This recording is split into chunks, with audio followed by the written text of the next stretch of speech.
Hello again. I'm Ginger Healy, the Parenting Director at the Attachment and Trauma Network. I'm providing some education and support through a couple of quick video clips. This video is a follow-up of my earlier one where I discussed how to help alleviate our children's fears through keeping structure and routine. So in this clip, I'll focus on purposeful play and self-care. So in order to do that, let's quickly review the PACE model by Dr. Dan Hughes. Because this model is, it's a therapeutic parenting model and it really helps our children feel safe. And right now, feeling safe is so critical in our current climate of uncertainty and change. So the P stands for playful. That's where we create that atmosphere of lightness, fun, expressing joy. Laughter really breaks down those defensive barriers and decreases anger. The A stands for acceptance, and that's really at the core of the child's felt safety. We want the child to know that we accept their feelings and their motives that lie underneath that behavior.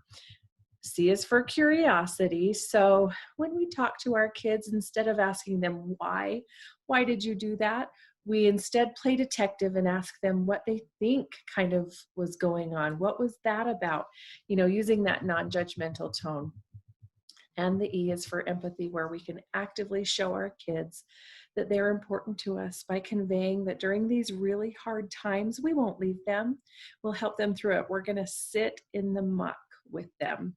And that model really kind of helps us see our child's strengths and the positive features that lie underneath those challenging behaviors that ramp up during these times of palpable stress and crisis and chaos. So let's go back to that play and playfulness in the model, because I want to discuss how we can make quarantining fun, which I know sounds really counterintuitive, but we can do it and we should do it. And one of the ways to do that is just to avoid that word quarantine, and instead let's call it a staycation. I want us to create environments that kind of builds trust.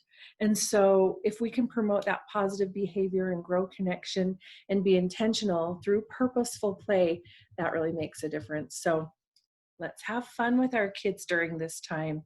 And so we're going to follow the child's lead and be really present, put our phone away, avoid our distractions. We're going to engage with them in conversation, touch them, look them in the eye, be curious, and ask open-ended questions. Play alongside them and kind of track what they're doing.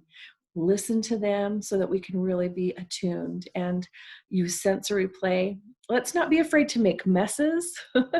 We can massage their feet, hands, back, brush their hair. It doesn't matter what we do, except that what we keep in mind and have that same goal of fun and playful. We just want the laughter to be there. Laughter is so healing. So let's jump into self-care, because I know most of you hate talking about it and are not good about it, but it really is important, because we cannot take care of our kids if we don't take care of ourselves, and we all need support. So I'm asking you to take breaks, to ask for help. Did you know that you can take mini breaks, that there is such thing as a mini respite? When you think of power naps, like 10 to 15 minutes and how fulfilling they can be, I want you to think about taking a mini break, and that can be just as fulfilling.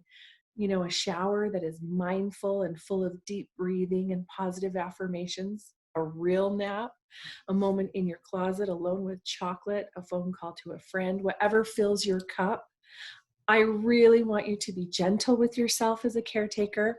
One of the most important things that we can teach our kids is the break and repair, which is that when you make a mistake, you can have a do-over, you can do it again, you can repair it and fix it.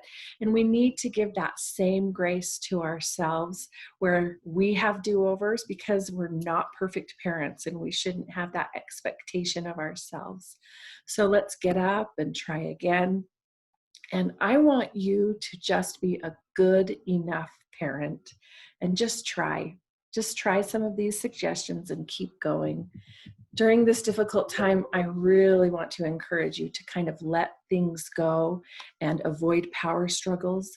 I want you to put yourself and your needs alongside of your kids' needs.